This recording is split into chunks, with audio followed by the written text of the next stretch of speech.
My name is King Solomon, the Black Dragon, Renfro. I was born in Cleveland, Ohio, raised in Buffalo, New York. Now I live in New York City, and I'm here in Arizona to take names, get another victory. And that's what I will do tonight. I'm James Cannon, fighting out of Tucson, Arizona. I'm ready to represent for Torah Tech MMA and 10th Planet Jiu-Jitsu. He's a wild dude, comes forward, southpaw, likes to bang, you know? He's not a bitch, but that don't mean you're gonna get your ass whooped. I know he's short and fast and he's very strong, but he kind of just fires ones and twos. He's not really like a complicated fighter. He's not gonna surprise me with anything. He's just gonna hit hard and move fast. But he doesn't defend himself well enough to fight a guy like me. I don't think he has anything for me on the ground, so if this fight goes to the ground, I'm gonna be super excited. I believe I'm going to dominate. I will take victory in dominating fashion. I'm gonna whoop your ass. You don't stand a chance against me. I'm gonna break you. I can see myself winning this fight almost anywhere. I don't think that he has much for me. I'm extremely confident, especially now seeing him. I'm going in at a fight, and I don't think he's ready for it. I think he's all talk, and he's one of those bullies. You know, if you let him get up on you, he's gonna do good, but once you get in there and you tell him that you're gonna fight back, I don't think he really wants it. So I'm gonna tell him, honestly, bite down and swing back, protect yourself at all times, because I'm coming in to hurt you.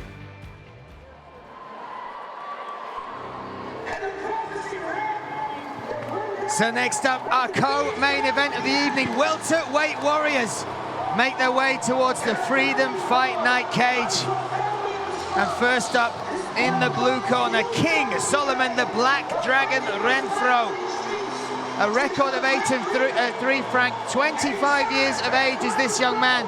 And I spoke to you earlier about him and his mindset, his discipline, his focus on becoming what he believes he can be, which is one of the greatest of all time. But he is bouncing back from losing 2 fights. One he believes he won in a split decision that didn't go his way, and another one where he says he zigged instead of zagged. And with that loss, rather than letting him break him physically and mentally, he's let that drive him, let that motivate him. He said, the universe is testing me. How much do I really want this? How bad do I want to go on this journey? And he has dedicated more than ever his time, his passion, his body to this journey, and tonight he wants to show everybody what the King can really do. No, he has an opportunity in front of him, because Solomon was given a very bad situation, getting caught in the shot. When you're, when you're a guy with as much hype and as much, people behind him as Renfro is, that's hard to swallow. You sit there and you have all these people behind you, giving you all these accolades and all these expectations built upon you, and you go out there and on a show from a guy who no one expects anything from, knocks you out in under a minute, they sit there and go, oh, well, I guess we're wrong, you don't have it. So now you get all those hanger-ons and all the guys that want to jump on the bandwagon, they leave. And a lot of people at that moment, someone in Solomon's situation, could doubt themselves. They sit there and go, well, maybe I don't have it. Maybe I'm not able to be the guy. And he himself, whether he doubted himself for a few minutes, turned it around and is back on the horse. He's out here to face it and look at it as an opportunity to go ahead and improve himself. And that mental fortitude, on top of his already very visible attributes, you look at the guy, he passes the eye test. This guy is a warrior, he's an athlete, he's a fighter. But his actions shows that he has the warrior mindset on top of all the God-given abilities he has. Inside the cage, prowling it like a lion ready to feast, which is a phrase he used. He thinks he'll feast tonight on his opponent, James Cannon. Let's welcome into the cage and find out.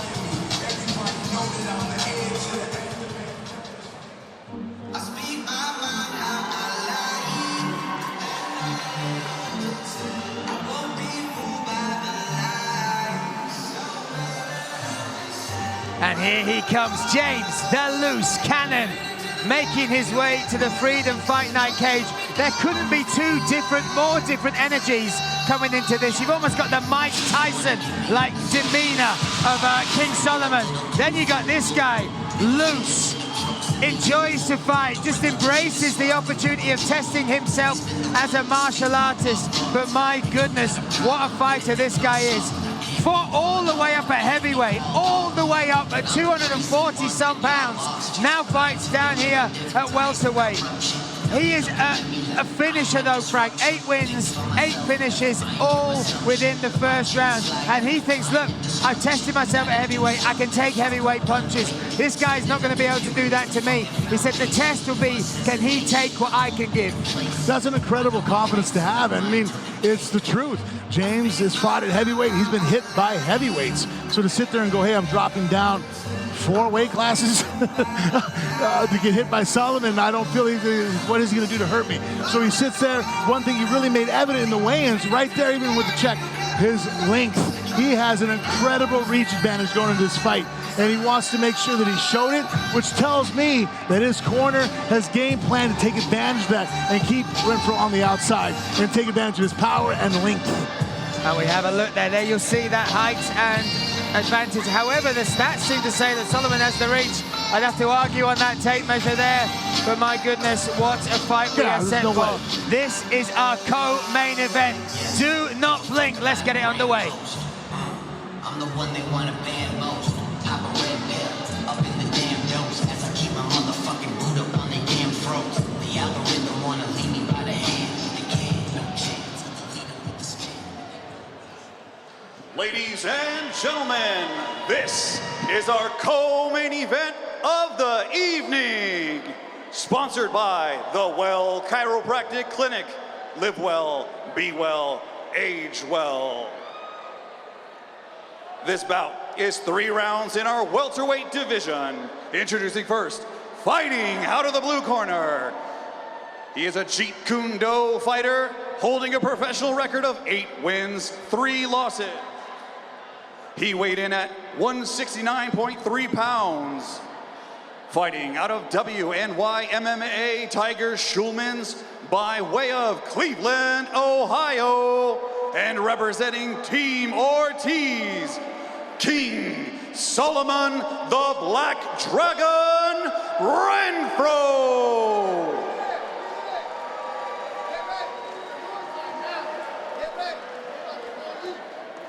And now, introducing his opponent, fighting out of the red corner, a mixed martial artist holding a professional record of 8 wins and 5 losses. He weighed in at 170.1 pounds. Fighting out of Toro Tech MMA by way of Tucson, Arizona, representing Team Bader, James Loose Cannon. Your referee in charge, Brad Frank. No questions for you, Blue? No questions for you, Red? Guys, just touch gloves. Have a good, clean fight. Go.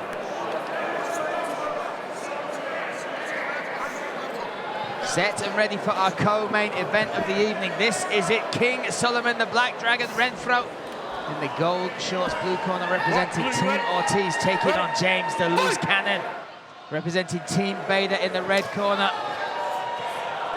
The Loose Cannon, 8 wins, 8 finishes, all in the first round. Oh, heavy hands early on from both fighters. The only thing is Cannon's coming forward with his feet.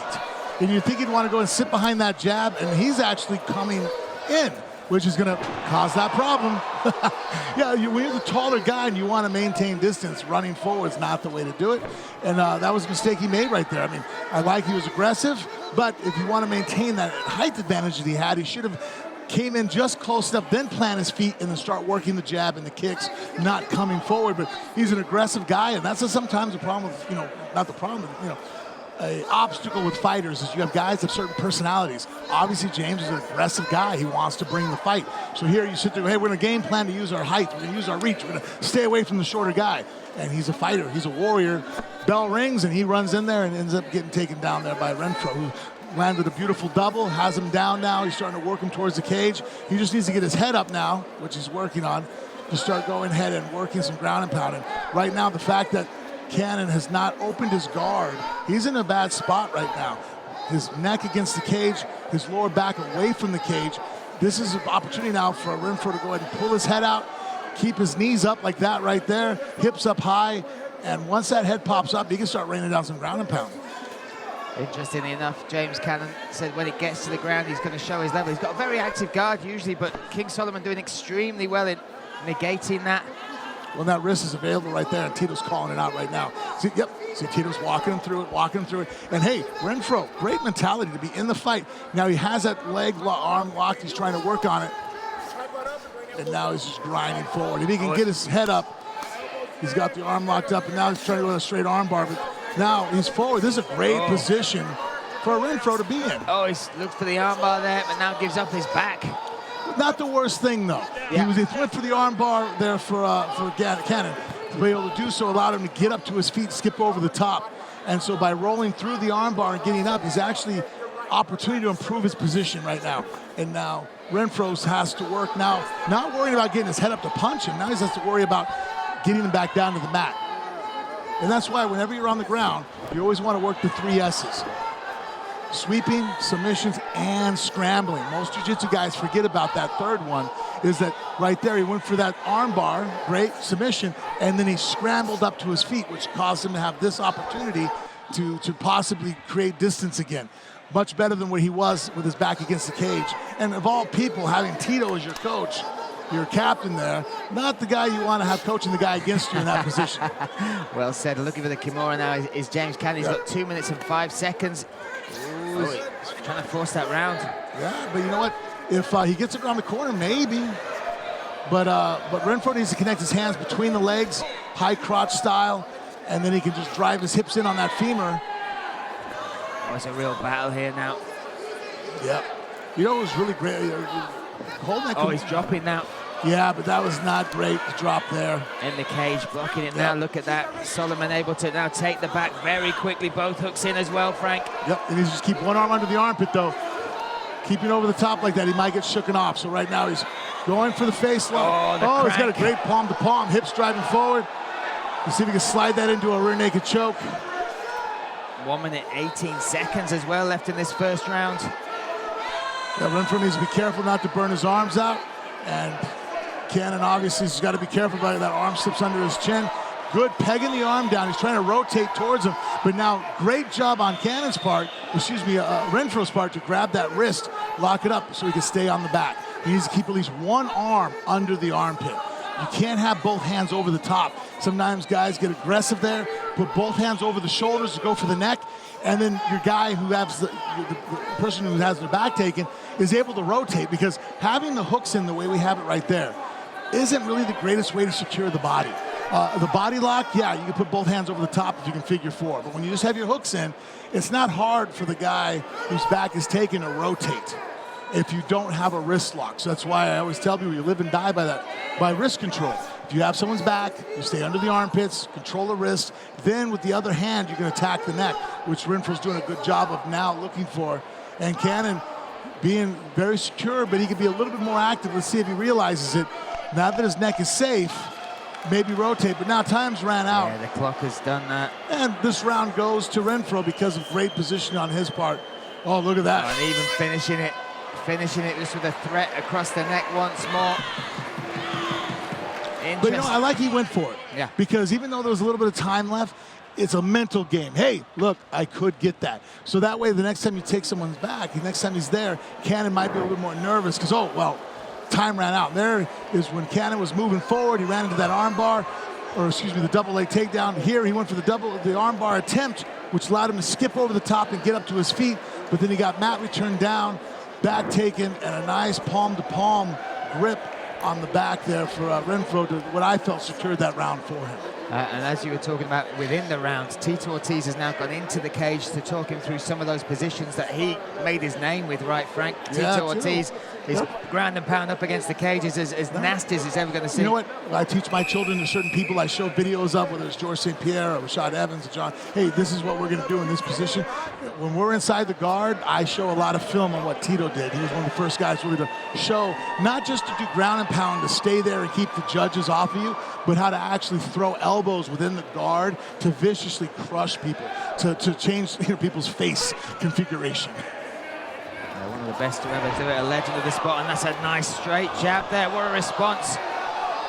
Yep, and again, the problem with Cannon is he moves forward. All that height, he just took a shot there. He's fighting a guy who has so much of a height advantage over. He needs to sit back and make Renfro have to go ahead and fight through them. Ooh, Almost ate a knee on the way up there. That double was scary. If that was a second later, Renfro would have ran right into that knee, and that might have been the end of the fight. So the timing on that was very scary. But now, great position against the cage for Renfro. His head's on the chin of Cannon. Cannon's trying to look like he was looking for a little rubber guard control, and this ain't the place to do that, guys. They got that 10th planet stuff is not going to work here against the cage. In fact, it's a blessing if someone tries to do that and you're on top at this position. Look at the posture there, even just the position that Renfro has taken. And he took instruction in between. You can see Tito Ortiz just really talking him through exactly how to maximize. Well, what Tito's trying to tell him is create a frame. That's what he needs to do. Right now he's hugging, but his hips are doing that for him. Your hips, your feet are driving. The guy on bottom can't move anywhere, so his head's stuck against the cage. So you don't need to hug people anymore in this position. So kids at home, take notes. Your hands now, if you're the top guy, need to create frames. You need to be able to separate yourself from the guy so that you can now create enough room. See, like his left arm, there's a frame. I would frame, create room so you can then drive and use your body weight and your feet to drive vicious elbows and crush your opponent. Cause them pain, then they will usually panic, make mistakes. You can pass the feet and then start working maybe a submission or continue on trying to put their face through the canvas. I'm going to flip you to the other side of the position now, Frank. What do we need to see from James Cannon here? Because he keeps that guard closed. He has to open the guard. You have to open the guard, get your feet down. Go ahead and get one foot. I like going for an armbar, a triangle, and then trying to skip over the top, get both my feet to the same side of someone's body. Right now, his feet are split. His feet are off the mat. You can't do anything here from this position. You can maybe fire off a single armbar, but you have no combination attacks because you can't flip your head from one side to the other because your ear is stuck against the cage. So you have to get your legs down, feet down. Basically, let the person pass so that you can rotate your hips down to the mat, get to your knees to get to your feet. Superb instruction. Once again there, Mr. Frank Mir. 2 minutes, 20 seconds now left in round number 2. And the clock is the enemy now as well, Frank, isn't it? Because you have to have some urgency. These rounds are ticking away. Well, and right now, this is really going to come down to the last fight if Renfro only wins by decision, because a decision win, 3 points. That's it. And guess what? If Tito's team wins out a decision win here and gets 3 points, that means that a draw, or a victory for Bader is still very much on the books, because if they come out in that last round and in the main event, Bader's opponent, his fighter, wins by knockout or finish, then he's up by 2 points now because he has a 5-point victory. So right now, if Renfro can pull off the finish and get 5 points, then he basically locks it in that at best Bader can only get a draw. And once again, we are maybe facing that factor. And if it does go to a draw... Well, I think we had this discussion. That was one of my ideas on there, was that we had to make sure that the fights were uneven, as far as not an even amount of fights that no matter what throughout, just like having 3 rounds. If there's 3 rounds, it makes it much more difficult. Having an odd number, that way point system-wise, we could try to circumvent as much as possible the draw. And if it does come to a draw, the winner will be deemed by the winner of the main event. And if that is a draw, as in a tie between the two, then that would go to the co-main event. So look, all to play for, and like you said... Wow, really going to come down to that last fight. Exactly. You got in the back, I mean, you're sitting there, you're watching the film, and you're doing the math in your head right now going, wow, this is really coming down to me. And I've, look, anybody who's wrestled, folk style, high school or collegiately, I'm sure they've been in that position. Your last matchup for the duel, and your team's down, and you're like, man, this is coming down. I have to, and pull off the victory. At least right now, it might even add more, drama to this. If Renfro pulls off the decision win here, which we still got 1 more round, so that's not a guarantee, but just a hypothetical. That means that Bader's guy is in the back, knowing that Monkey knows, Andre Ewell's going to know that he has to win, by a victory. I wonder how much that'll play into his decision-making to go out there and go, obviously you always want to win by finish. We're going, well, if I don't win by finish, even a victory, we still lose. So 2 rounds down, another dominant positional round there from King Solomon the Black Dragon Renfro. But the thing is, you're up against the wild man and wild but technical in James Cannon. Oh, and he's still a big, strong guy throwing hard shots. I mean, Still a legitimate welterweight in there with power that's fought at heavyweight. So, I mean, like we saw in the last fight.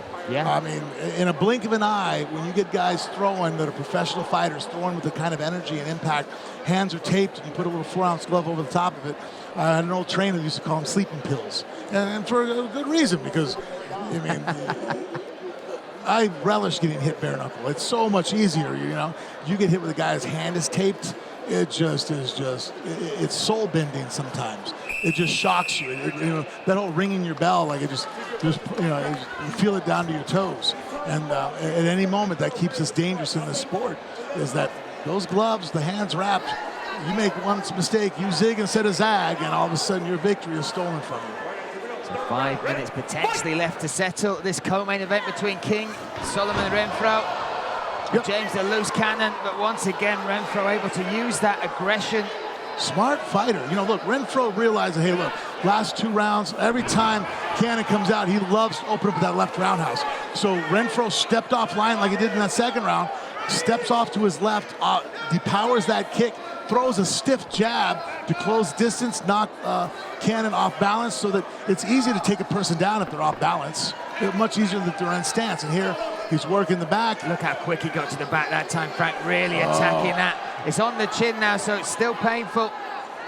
But that could slide under now. They're slippy and wet from all that sweat of 2 previous rounds. Oh, he's got a nice palm to palm. If you can get that other forearm behind the back, see how it's above the shoulder? If he can get that arm behind the back, he can push off of it and anchor.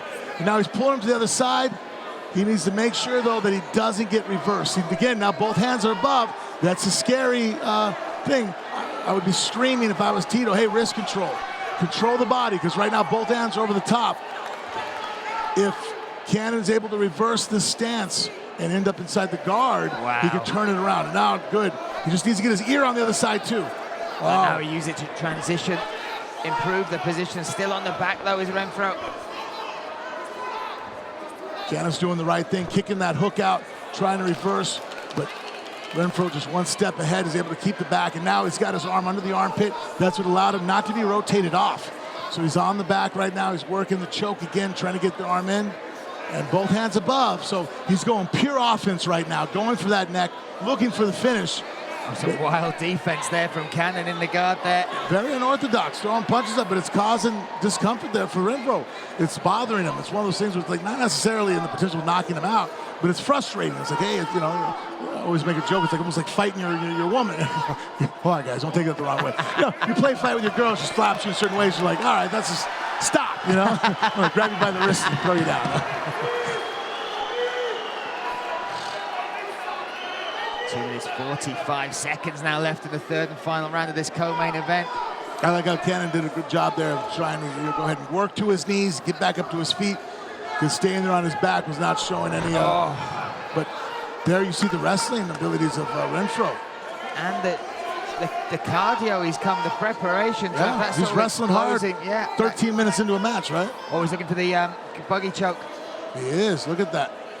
I haven't seen it live yet done in MMA. We've been watching it done, obviously, in jiu-jitsu tournaments. I've got one in MMA over in Bahrain. At the amateur championships. But yes, yet to see one in the pro ranks. When I talked to Cannon, he did say he likes those unorthodox submissions. He likes the arm crushers, the twisters. He's got that long body for it, you know. Sometimes there's certain things guys will come to me and go, hey, I do a lot of privates and seminars, and I have a guy ask me, hey, I want to do this. And I look at him like, well, good luck. You know what I mean? Like, it ain't going to happen. You're not built for it, you know. There's just certain builds that allow for certain techniques. And like the Jeff Monsons and the head and arm chokes, the north-south, so yeah, for people like that. Allows you to crush, you know, Joe Stevenson. I want to do a one-arm guillotine. I'm like, well, you know, and someone like, like James Cannon, I'm like, well, you can't. Your arms are way too long, too much space to make up for it. But you want to learn a buggy choke or some different triangles, I can show you that. And vice versa, if someone built like a Jeff Munson goes, hey, I want to be able to do a triangle. I'm all, on who? Somebody maybe weighs 120 pounds, you know what I mean? Like, your legs are too big and short. He's got this Kimura grip once again, though, Frank. 1 minute 5 seconds for James Cannon to try and turn this around. But again, even the fact if this goes to a decision, that 3 points might not be enough. Nope. they could still turn around here. You know, Oh, that looks like it's under the neck. Quick move there from Renfro, looking to get this submission finish. Again, he's just over the top. He's doing good with the arm under the neck. It's his support arm that keeps making the mistake of being too deep and not behind the head and behind the shoulder of Cannon. So Cannon's able to lock onto it and pull it off. And even though he's in danger and it's uncomfortable, he's not in a position, Renfro, to be able to finish off. And look, you've got to constrict the blood to the brain and put yourself in an ability to do so. So whether the guy taps or not, he goes to sleep. You don't train to make people tap. Tapping is a protective mechanism in our sport so that someone can come through and avoid injury. It's never a goal. If your goal is to make people tap, you're not fighting. Oh, 10 seconds left, and this is another dominant end to the round here for Solomon. Renfro. Wow. As tough as they come, James Cannon, but as dominant a display of grappling and MMA wrestling from that guy. Yep. Super impressive, Frank. Yeah, I think that Cannon just, a victim of aggressiveness. Just came out, throwing hard leather, jumping forward, closing the distance, wanting to go in there and battle. And, and Renfro fought a very strategic MMA match. There was the armbar in the first round where he stepped over, and there, good exchanges going forward, but you see the difference. And that knee was just a second off on timing. But there, third round opening, you saw that was the jab from Cannon that he took off an angle, and here Constantine on top was able to get the hooks and did a good job of getting that choking arm in. But you see right there, his right arm is way too far over the top, and Cannon's a good fighter, was able to hold on and find that basically a gap of air to make sure that he didn't get choked out, and only ended up losing 3 points for his team instead of giving up 5. Well, I'd love to hear from Ryan Bader as well before we go into this final fight, because should the decision go the way we think it should, and I can't see it going any other way, that will put Team Ortiz with 3 points from this fight, with a potential 5 points to be earned in the next one. That's great. Good respect between these two. It was really heated in the weigh-ins, but that could be the return. This could be the platform, the launch pad for the Black Dragon Renfro to get back on track. He said the universe was testing him in his last 2 fights. He has answered the question, how bad do you want it?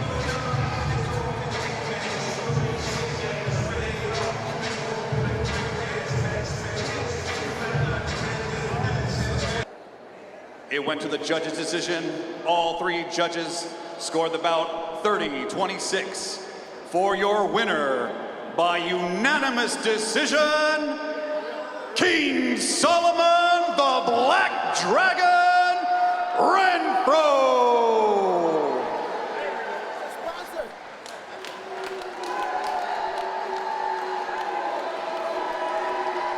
Hey, Solomon, get here, bro. You had a tall guy in there. It looked like though you were learning him as the fight was going on. He came forward, didn't really utilize his height, but you were able to step offline, land those jabs, get those takedowns. Was that game planning, or did you learn that as the fight was going on? I really wanted to come out here and show I have everything. Lately, I've been known as a striker and knockout artist. I haven't been using my wrestling as much. I knew they were thinking I was gonna stand and bang, so I wanted to mix it up, put him down on the ground, try to beat him a little bit. I missed a few finishes. Got a lot to work on. Coach Tito was telling me I could have been doing more elbows, more work on top. I'm trying my best, but I'm getting better every day. And the UFC belt is coming soon, no doubt about it. After this fight, I'm going down to 155, so I'll be a little bigger guy for once in a while. But all love to my opponent. Promotion is great, and I'm so grateful to be here. Thank you guys so much. Your winner, Solomon Renfro. And real quick, guys, bring in the coach, team captain.